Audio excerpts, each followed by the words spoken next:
Hello दोस्तों, स्वागत है आप सभी का आपके अपने यूट्यूब चैनल सक्सेस मीरर 2.0 पर। तो दोस्तों, आज हम पढ़ने वाले हैं एलएलपी में आने वाली 20 महत्वपूर्ण साइंस से संबंधित प्रश्न और इनसे रिलेटेड फैक्ट के बारे में भी। तो बिल्कुल भी स्किप ना करें और लास्ट तक बने रहें। और अगर आप हमारे चैनल पर नए हो तो सब्सक्राइब कर बेल आइकन को दबा लें। और लास्ट में मैं आपसे क्वेश्चन भी पूछूंगा जिसका आंसर आपको कमेंट बॉक्स में बतानी है। साथ ही आप हमारे टॉप 20 क्वेश्चन में कितना अटेम्प्ट कर पाते हो वो कमेंट बॉक्स में जरूर लिखेंगे। और दोस्तों, आज का हमारा जो टॉपिक है दोस्तों, वो मॉडरेट टू हाई लेवल का क्वेश्चन है दोस्तों। तो चलिए स्टार्ट करते हैं। हमारा आज का पहला सवाल है, निम्नलिखित में से किस विस्फोटक का नाम नोबेल तेल है? तो दोस्तों, अगर किसी प्रश्न का उत्तर आपको पहले से मालूम हो तो कमेंट बॉक्स में जरूर लिखेंगे। तो इसका सही उत्तर क्या हो जाएगा? Option number A, TNG. TNG का दोस्तों व्यापारिक नाम क्या होता है? ट्राई नाइट्रोग्लिसरीन होता है दोस्तों, और इसे नोबेल का तेल भी कहा जाता है। हमारा अगला सवाल है, लोलक घड़ियां गर्मियों में सुस्त क्यों हो जाती है? तो इसका सही उत्तर क्या हो जाएगा?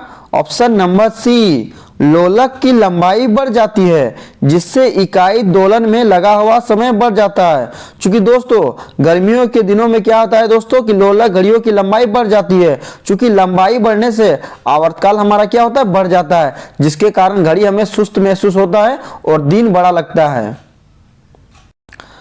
हमारा अगला सवाल है, और दोस्तों आज हम जो आपसे टॉप 20 क्वेश्चन डिस्कस कर रहे हैं ये सारे के सारे इंपॉर्टेंट और 100% आपके परीक्षा में आने वाले प्रश्न है दोस्तों। क्योंकि ये सभी प्रश्न मॉडरेट टू हाई लेवल के प्रश्न है दोस्तों, और सभी प्रीवियस ईयर से उठाए गए सवाल है दोस्तों। तो इन सभी प्रकार के प्रश्नों को आप अच्छे से देखेंगे और उन्हें याद करेंगे। साथ ही आप हमारे साथ लास्ट तक बने रहेंगे। अगर आप हमारे साथ लास्ट तक बने रहते हो तो ये आपके एग्जाम के लिए बहुत ही यूजफुल होगा।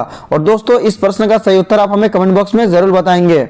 जब हम रबड़ के गद्दे वाले सीट पर बैठते हैं या गद्दे पर लेटते हैं तो उसका आकार परिवर्तन हो जाता है। ऐसे पदार्थ में क्या पाया जाता है? तो इसका सही उत्तर क्या हो जाएगा?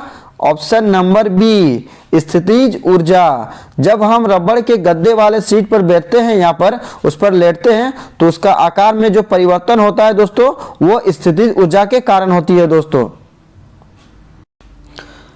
हमारा अगला सवाल है, जब एक चल वस्तु की गति 2 गुनी हो जाती है तो उसका गतिज ऊर्जा क्या होगी? तो इसका सही उत्तर क्या हो जाएगा?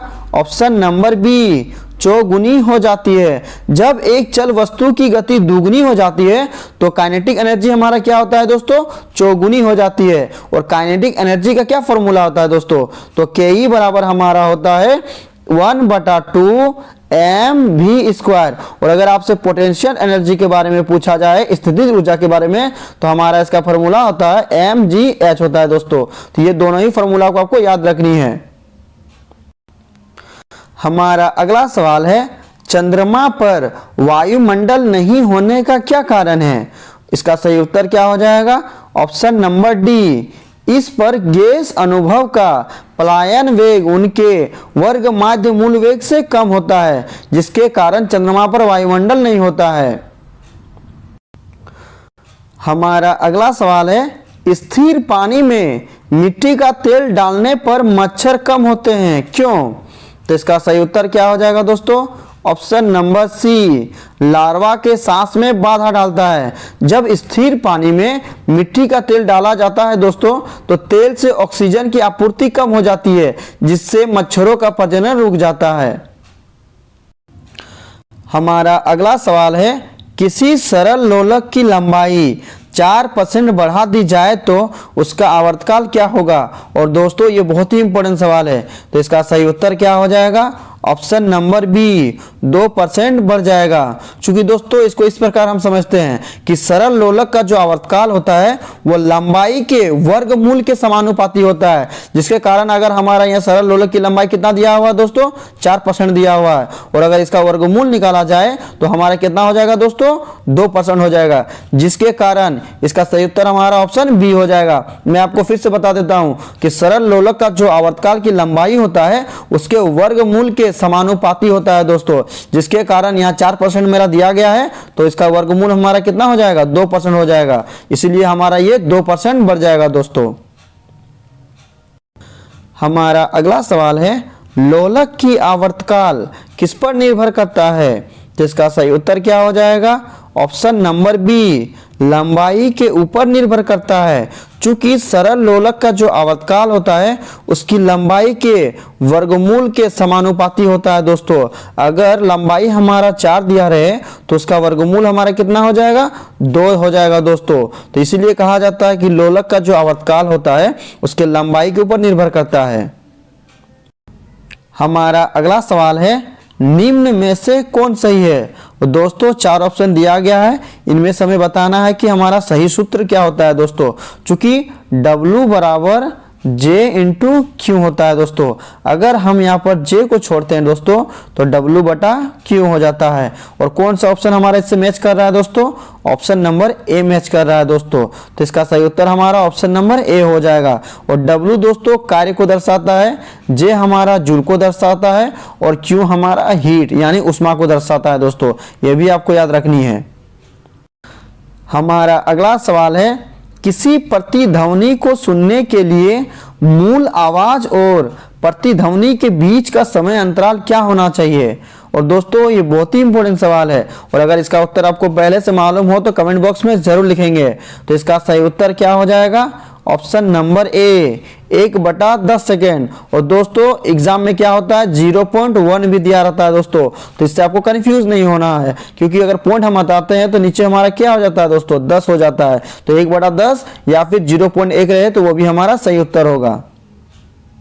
हमारा अगला सवाल है, रेफ्रिजरेटर में थर्मोस्टेट का क्या कार्य है? और ये दोस्तों बहुत ही इंपॉर्टेंट सवाल है, प्रीवियस ईयर 2018 में पूछा गया सवाल है। तो इसका सही उत्तर क्या हो जाएगा? ऑप्शन नंबर सी, समान तापमान बनाए रखना। रेफ्रिजरेटर में थर्मोस्टेट का क्या कार्य होता है कि वो समान तापमान को बनाए हुए रखता है। हमारा अगला सवाल है, लूनर कास्टिक का रासायनिक नाम क्या है? तो इसका सही उत्तर क्या हो जाएगा? Option number B, silver nitrate. Silver nitrate को दोस्तों लूनर कास्टिक भी कहा जाता है। और सिल्वर नाइट्रेट का प्रयोग कहाँ किया जाता है दोस्तों? मतदान करते वक्त दोस्तों। जब आप मतदान करने जाते हो तो आपके नाखूनों पर एक स्याही लगाया जाता है जो सिल्वर नाइट्रेट की बनी हुई होती है, जिसे लूनर कास्टिक भी कहा जाता है। हमारा अगला सवाल है, रसायनों का सम्राट, किंग ऑफ केमिकल किसे कहा जाता है? तो इसका सही उत्तर आप हमें कमेंट बॉक्स में बताएंगे। तो इसका सही उत्तर क्या हो जाएगा दोस्तों? ऑप्शन नंबर बी, सल्फ्यूरिक अम्ल। रसायनों का सम्राट, किंग ऑफ केमिकल, सल्फ्यूरिक अम्ल को कहा जाता है दोस्तों। हमारा अगला सवाल है, निम्नलिखित में से किसको वुड स्प्रिट भी कहा जाता है? तो इसका सही उत्तर क्या हो जाएगा? Option number A, methyl alcohol. Methyl alcohol को वुड स्प्रिट भी कहा जाता है। और दोस्तों अगर आप मेथिल एल्कोहल का सेवन करते हैं तो आप अंधेपन का शिकार हो सकते हैं। हमारा अगला सवाल है, मिर्बेन का तेल, ऑयल ऑफ मिर्बेन के नाम से कौन जाना जाता है? तो इसका सही उत्तर क्या हो जाएगा? Option number A, nitrobenzene. Nitrobenzene को मिर्बेन का तेल कहा जाता है।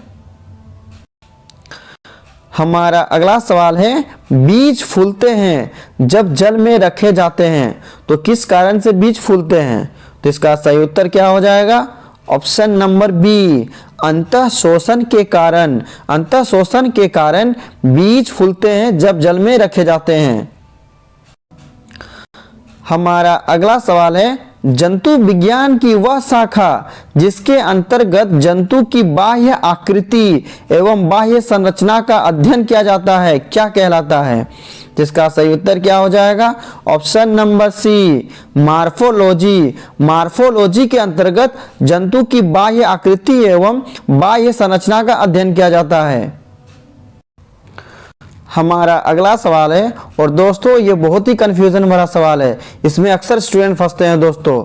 न्यूटन के किस नियम से बल की परिभाषा आती है? तो दोस्तों हमारा यहाँ पॉइंट दिया गया है बल की परिभाषा, ना कि बल का व्यंजक। अक्सर स्टूडेंट इसको पढ़ते हैं स्पीड में और वो क्या करते हैं, न्यूटन के दूसरे नियम पर क्लिक कर देते हैं। तो दोस्तों ये गलत हमारा उत्तर हो जाता है, क्योंकि क्वेश्चन हमसे पूछा गया है बल की परिभाषा, तो न्यूटन के पहले नियम से, यानी ऑप्शन ए हमारा सही उत्तर हो जाएगा। न्यूटन के पहले नियम से क्या होता है, बल की परिभाषा प्राप्त होती है, जबकि न्यूटन के गति के दूसरे नियम से बल का व्यंजक प्राप्त होता है। दोस्तों तो ये अच्छे से आपको क्लियर कर लेनी है कि बल की परिभाषा न्यूटन के गति के पहले नियम से और बल का जो व्यंजक होता है वो न्यूटन के गति के दूसरे नियम से प्राप्त होती है। हमारा अगला सवाल है, प्रकाश का तरंग सिद्धांत किसके द्वारा दिया गया? तो इसका सही उत्तर क्या हो जाएगा, ऑप्शन नंबर बी, हाइगेंस के द्वारा। प्रकाश के तरंग का सिद्धांत हाइगेंस के द्वारा दिया गया था। हमारा आज का अंतिम प्रश्न है, और अंतिम प्रश्न में बढ़ने से पहले दोस्तों हम आपको बताना चाहेंगे कि आज हमने जो आपको टॉप 20 क्वेश्चन बताया, ये सारे के सारे इंपॉर्टेंट और 100% रियल प्रश्न हैं, जहां से कई सारे क्वेश्चन आपको एग्जाम में पूछे जाएंगे। तो सभी प्रश्नों को अच्छे से देखेंगे और उन्हें याद करेंगे। साथ ही दोस्तों लाइक और शेयर जरूर कर दिया करेंगे। जो भी आपके दोस्त ALP की तैयारी करते हैं उन्हें शेयर जरूर कर दिया करेंगे, और अगर किसी प्रश्न का उत्तर पहले से मालूम हो तो कमेंट बॉक्स में भी लिख दिया करेंगे। तो चलिए प्रश्न की ओर बढ़ते हैं। किस न्यूक्लियर कण में कोई द्रव्यमान और कोई आवेश नहीं होता किंतु प्रचक्रण होता है? तो इसका सही उत्तर क्या हो जाएगा, option number C, neutrino. Neutrino कण में कोई द्रव्यमान और कोई आवेश नहीं होता है दोस्तों, ये आवेशहीन कण है दोस्तों। तो इसका सही उत्तर हमारा ऑप्शन सी हो जाएगा। अब लास्ट वीडियो के क्वेश्चन का आंसर। लास्ट वीडियो में मैंने आपसे क्वेश्चन पूछा था कि एक गोलीय दर्पण की वक्रता त्रिज्या 20 सेंटीमीटर है, इसकी फोकस दूरी क्या होगी? और दोस्तों इसका सही उत्तर ऑप्शन बी था, 10 सेंटीमीटर। तो दोस्तों ये हमारा गोलीय दर्पण हो गया, जिसे हम लोग अवतल दर्पण बोलते हैं। ये मुख्य अक्ष की रेखा हो गई, यहाँ पर हमारा वक्रता केंद्र हो गया, और यहाँ पर हमारा फोकस दूरी हो गया। चूंकि दोस्तों फोकस हमेशा वक्रता केंद्र की आधी होती है, और हमारे वक्रता त्रिज्या कितना दिया हुआ है दोस्तों, 20 सेंटीमीटर। तो इसका आधा हमारा कितना हो जाएगा दोस्तों, 10 सेंटीमीटर। यानी हमारा जो सूत्र होता है कि F बराबर हमारा क्या होता है, R/2, यानी 20 का आधा 2, तो कितना हो जाएगा हमारा 10 सेंटीमीटर। और लगभग सभी स्टूडेंट ने इसका सही जवाब दिया, और मोस्टली स्टूडेंट ने इसके बारे में डिटेल्स में लिखा। तो मैं आपको फिर बोलूंगा कि क्वेश्चन के बारे में आपको जितना ज्यादा से ज्यादा पता हो उन्हें आप लिखा करो, क्योंकि जो चीजें आप लिख देते हो उन्हें आप कभी नहीं भूलते हो। अब आपके लिए आज का सवाल है, नेत्र में प्रवेश करने वाले प्रकाश की मात्रा को कौन नियंत्रित करता है? 4 ऑप्शन दिया गया है, सही उत्तर आपको कमेंट बॉक्स में बतानी है। साथ ही आप हमारे टॉप 20 क्वेश्चन में कितना अटेम्प्ट कर पाए वो कमेंट बॉक्स में जरूर लिखेंगे। और दोस्तों लाइक और शेयर जरूर कर दिया करेंगे। जो आपके दोस्त LLP की तैयारी कर रहे हैं उन्हें शेयर जरूर कर दिया करेंगे। आई होप दोस्तों आपको हमारी वीडियो पसंद आई है, तो लाइक शेयर एंड सब्सक्राइब कर बेल आइकन को दबा ले। तो चलिए मिलते हैं नेक्स्ट वीडियो में, तब तक के लिए बाय बाय, टेक केयर।